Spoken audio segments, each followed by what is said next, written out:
10 stadiums, 7 cities, but only one champion to be crowned August 1st. México es el campeón defensor, pero Estados Unidos quiere reforzar un mensaje enviado hace un mes. This is ours.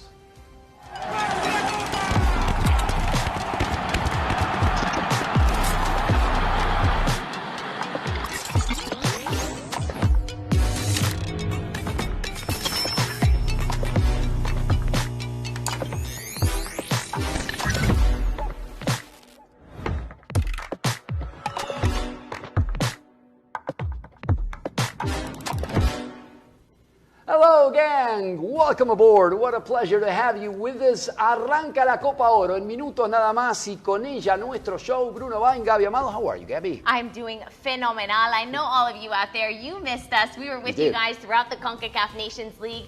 And how time flies. Here we are. Arranca la Copa Oro. And we do want to remind you guys that we want to hear from you. We want to hear from them out there. Use the hashtag This is ours. Comment below and we'll get to your comments and questions throughout the show. Justamente, nos encanta que se comuniquen con nosotros, por eso estamos en todas las plataformas digitales de Concacaf. Gaby, contame un poquitito cómo es esta historia de los 16 equipos, cómo se juega esto. Bueno, just like you said, 16 teams broken down into 4 groups. I'll take you through Group A and B. Group A, El Salvador, Guatemala, Mexico, and Trinidad and Tobago. We're going to explain that whole Guatemala situation in just a bit. Group B, USA, Canada, Martinique, and Haiti. Estamos viendo al grupo C, Costa Rica, Jamaica, Surinam y Guadalupe, Honduras, Panamá, Grenada y Qatar completan esta Copa. The good thing about it is that different from the Euros and what happened in Copa America you had 4 out of 5 in there, and in Euro you had the third place teams in some of the groups coming in. Bueno, acá es sencillo, clear cut. Entran los 2 primeros y después se juegan cuartos, semi y la final. I like it, Gabby. I like it too. And we promised you guys that we would explain exactly what happened with Guatemala entering in Group A. Of course, the inaugural match tonight, Bruno, was supposed to be El Salvador contra Curaçao. Yeah, it should have been played a while ago. Absolutely. And so, obviously, Curaçao has had quite a few COVID positive tests. And where I'm reading you the exact statement sent out by Concacaf here, quote, significant number of positive results across players and staff. Through mutual agreement, Curaçao has decided not to participate in the tournament. Thus, Guatemala, bienvenido. Of course, they were the second best or the next best qualified team in the prelims, played a couple days ago. And this is the footage we're receiving live. El Salvador will play against Guatemala and not Curaçao. This will be played tomorrow, same stadium, the Toyota Stadium. So Guatemala is the lucky loser that comes in due to tracing. Obviamente hubo muchos casos negativos en Curaçao, pero por esto de la cuestión del rastreo fueron considerados contactos cercanos los jugadores que dieron negativo. So Guatemala comes in and we're getting ready for a big party. 16 teams ready to battle it out. Mexico is the last champion and Mexico will be debuting right now in less than an hour, like we were saying, against Trinidad and Tobago. Yeah, that's why our night is a little bit later. We were supposed to kick off earlier on, but Mexico taking on Trinidad and Tobago, and we're going to head live to the scene right now. But before we do that, we want to play a little game with all of you. We like to play these games, involve you guys out there. This is a player. In our comment section, let us know who you think this player is. A little hint. He shares his name with someone else on his team. Think about it.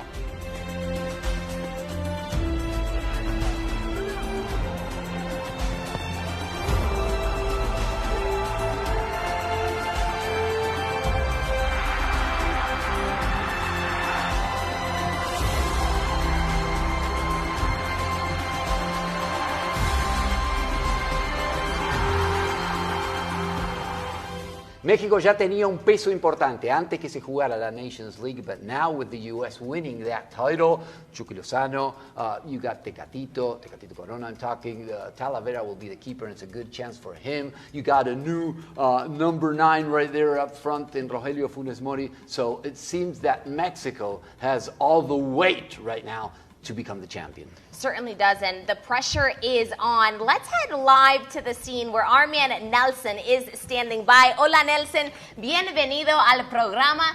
La primera pregunta, ¿cuánta presión hay encima de México para ganar este trofeo? My Spanglish, it's coming out. ¿Cómo estás? I'm so sorry, I didn't bring my jacket. It's 97 at this moment here at the AT&T Stadium. I'm so sorry. And again, can I play the game or not, or later? No, later. You are not allowed to play the game. I think you're at an unfair advantage. Because I'm part of the family. I'm so sorry. Okay.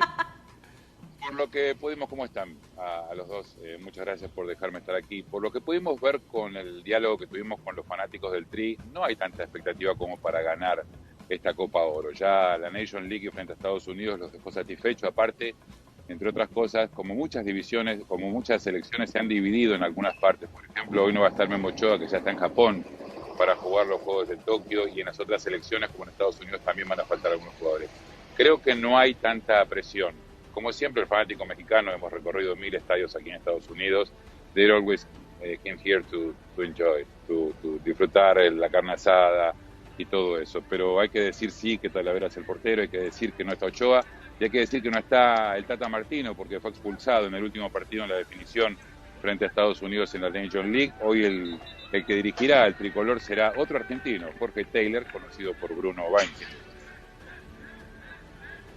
Contame un poquitito, Nelson, hablabas de la carne asada recién, está ya muy próximo a iniciarse el partido. ¿Cómo está el color allí en Arlington, Texas? ¿Qué dice la gente? ¿Cuánto optimismo tienen de cara al debut, más allá de lo que termine ocurriendo con el título? Trasladanos un poquitito. Take us there, take us inside.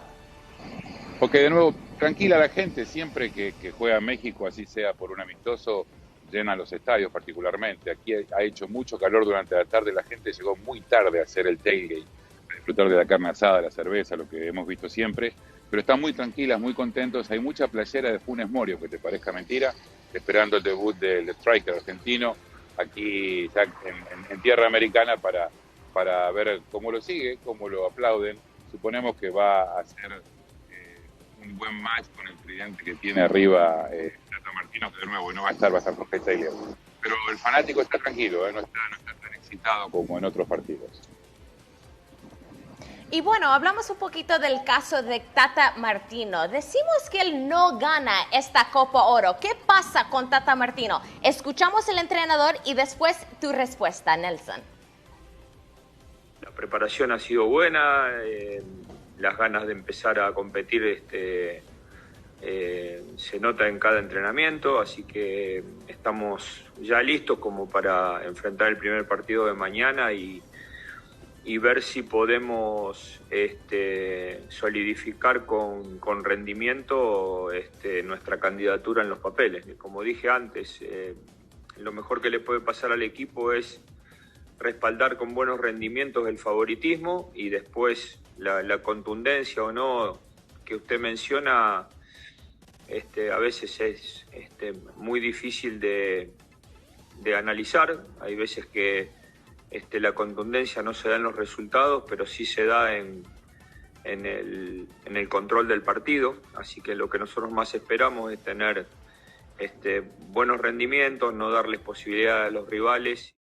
We'll talk about the U.S. in a couple of minutes. Nelson, there's always been lots of controversy with nationalized players in el Tri. Rogelio Funes Mori va a ser parte importante de este grupo, jugando justamente con el equipo de Martino. Ya debutó con gol la semana pasada. What's the feeling among the fans, and how do you see Funes Mori playing that role of Raúl Jiménez, the number 9 that Mexico right now does not have? Remember that Raúl Jiménez is still in recording phase, ¿no?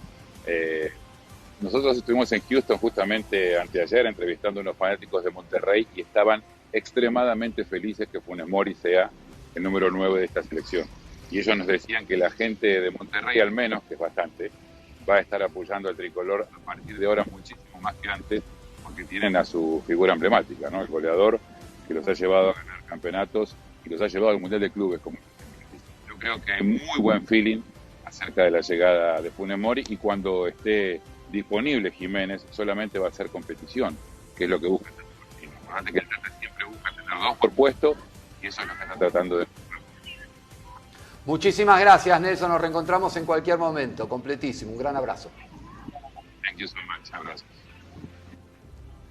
And there's a rival for Mexico. Those are the Soccer Warriors. Trinidad and Tobago plays Mexico. The last time they shared a group was 2015, a 4-4 draw. If we have half of that to start Copa Oro, yo voy a estar feliz. Que terminó arriba Trinidad y Tobago en el grupo en aquella ocasión, arriba de México, pero después cayó en cuartos de final. Un equipo que viene con esa mentalidad de ser David frente a Goliat, ¿no? Sí, pero un Trinidad and Tobago que no está pasando por el mejor momento ahora mismo. Trinidad and Tobago that is suffering a bit of a change in manager to be precise. Let's hear from that manager, Angus Eve.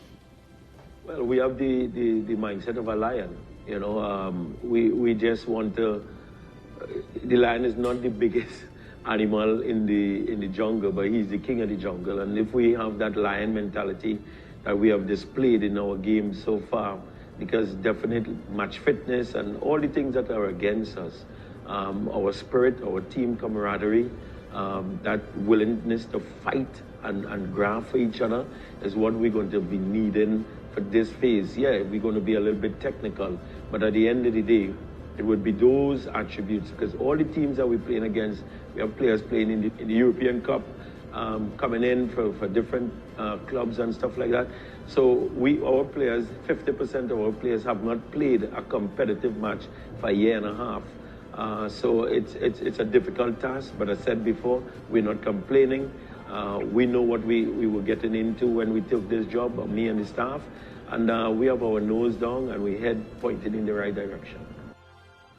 Lots of hope on what Kevin Molino, the Columbus Crew midfielder, can do for this team, que quedó eliminado, ¿no? Ya de la posibilidad de jugar el próximo Mundial. And that's precisely what I was going to say. They've already been eliminated from World Cup qualifying, so this is a team not only under a new manager, but they need to bounce back morally. So they will not make it easy for Mexico. They're going in as underdogs, not only in the group, but in the whole tournament. So they're going to make a fight for it. Of course, Molino scored a couple times in the prelims. Remember, this is one of the 3 teams, we'll get into that a little later in the show, that qualified via the prelims. You got the numbers for the Soccer Warriors.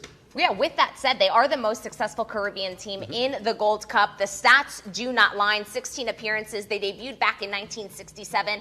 The closest they came to winning the title was runners-up back in 1973, so it's been a while. In the current Gold Cup format, back in 2000, when Canada won it all, they also had an excellent run, so they certainly will be out to prove all of the doubters wrong and be Lions, as Angus Eve said.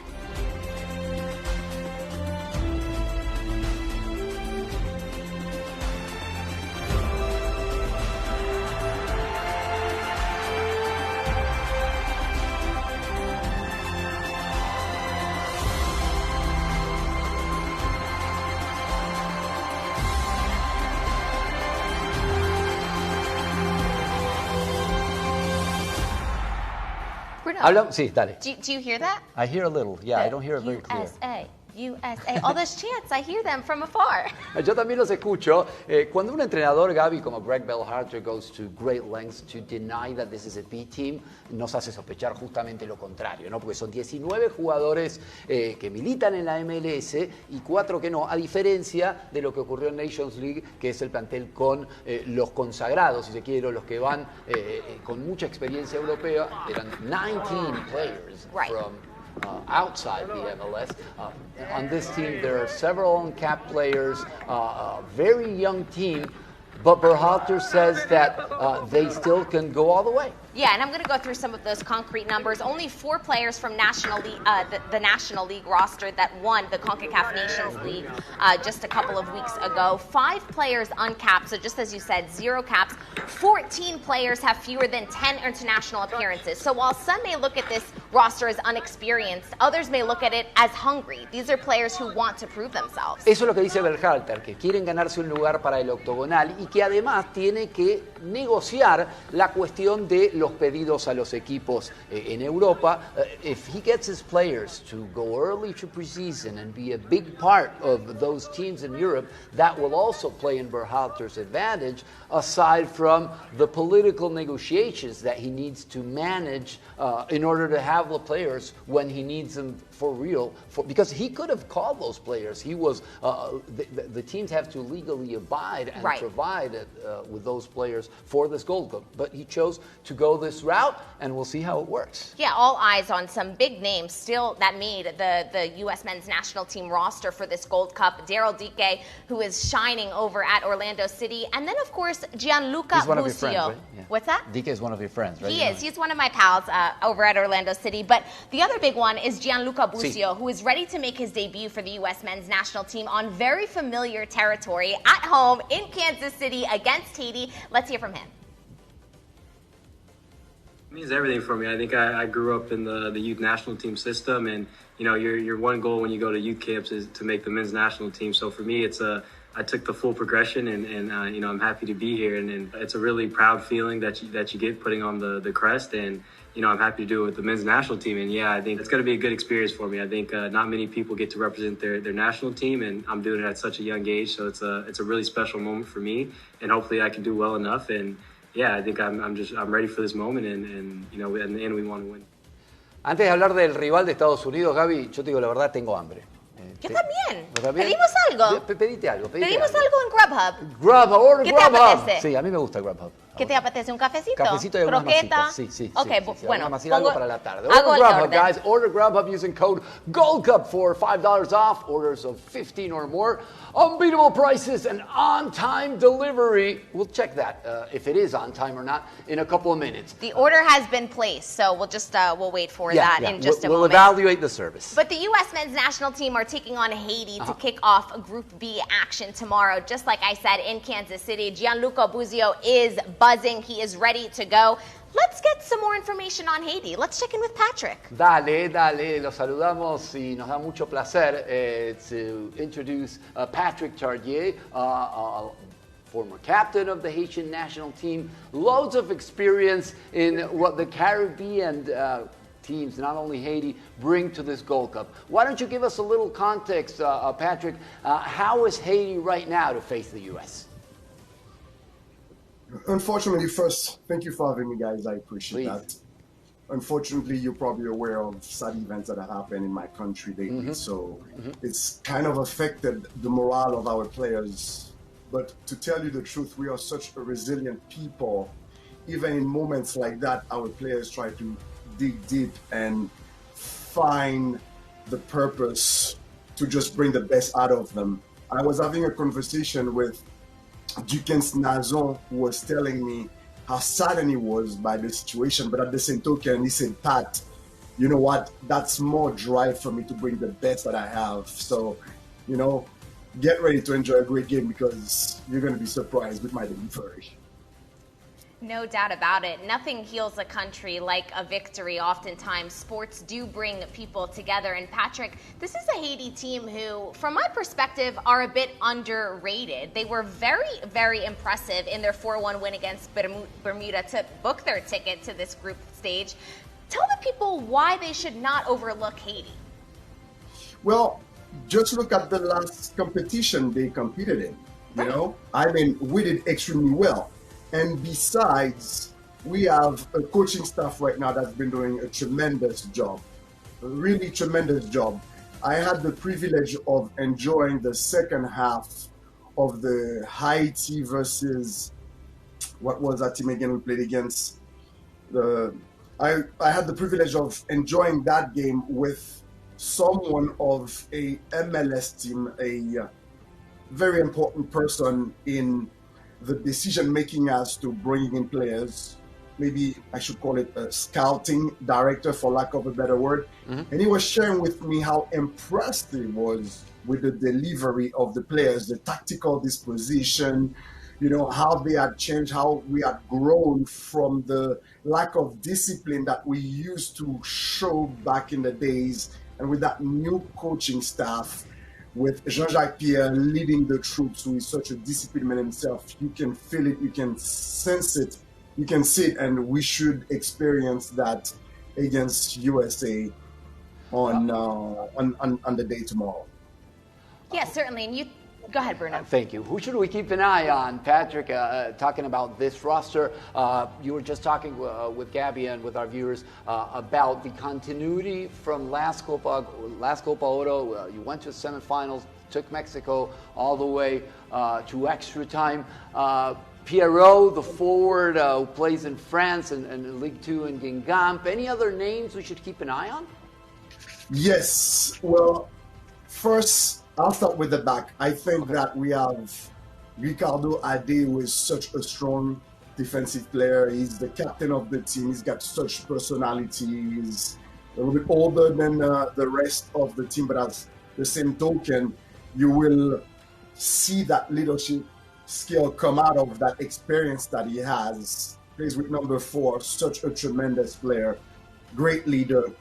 Then in the middle, I could maybe refer to Derek Etienne, who plays in the MLS. He's got great experience as well. He's got, the touch, he's got the skills, he's got the elegance, he's got the speed, the typical type of Haitian soccer player I love to see blossom because he is a force to reckon with.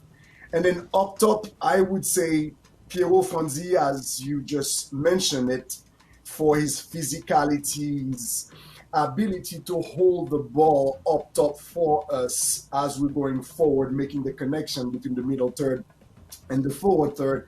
And then finally, our superstar, Dukens Nazon. Dukens also is a leader of the team, such great personality. I just told you about my conversation with him, how enriching it was. I so enjoyed having that conversation with him. He's always uplifting the spirits of the troops.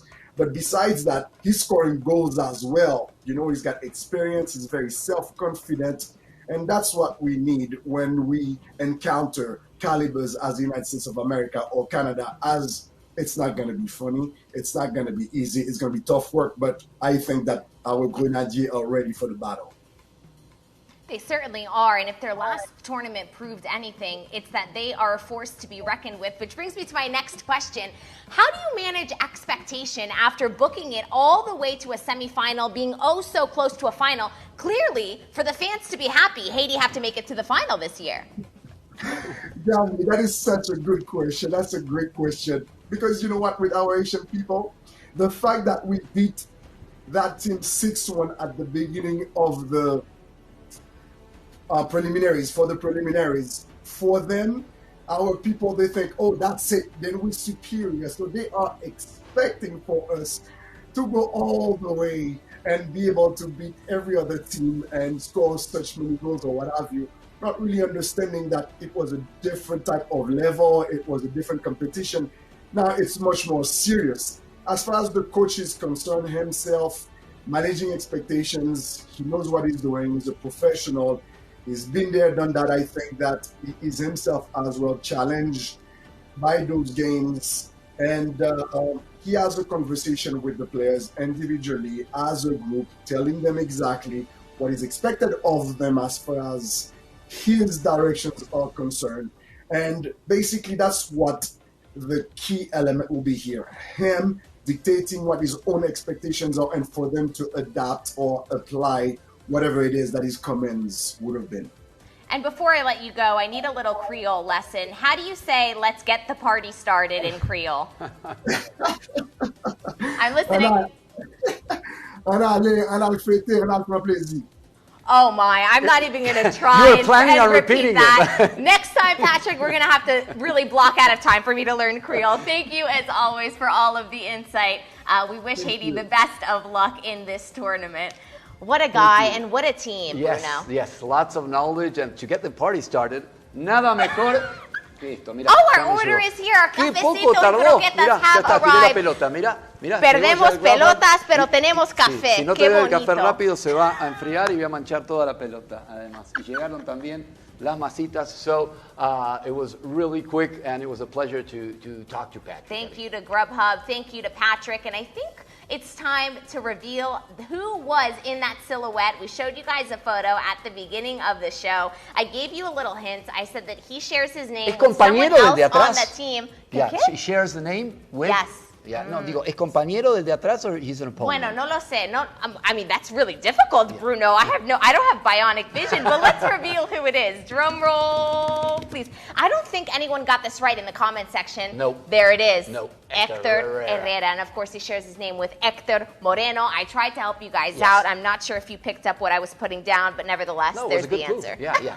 It's HH, who is obviously celebrating, and all of the Mexicans that are watching the show right now are thinking about that footage repeating August 1st if Mexico makes it to the final. Lots of people expecting Mexico-USA, but there's plenty of other teams like Haiti and Canada who have a say on that. ¿Volvemos, Gaby? ¿Volvemos en algún momento? Sí, bueno, volvemos 4 veces. Día 18 de julio, 24 de julio, 29 de julio, and of course, the big final day. Mexico hoping to book their ticket to that final. We're going to do a pregame and a postgame show on that day. Las Vegas, who is going to book their ticket? Step 1 for Mexico, though. They got to beat Trinidad and Tobago. Es verdad, por ahí empieza la historia dentro de minutos, nada más, pero acompáñenos. Como ven, estaremos toda la semana llevándoles lo mejor, lo más destacado, lo lindo, lo atractivo y lo colorido de una Copa Oro que arranca con todo. Always a pleasure, Gabby. It really is, and thank you guys out there for sending us your comments and your questions. We had so much fun throughout the show. We didn't get to too many of them, but next time we promise to hit you guys up. We will. So long, guys.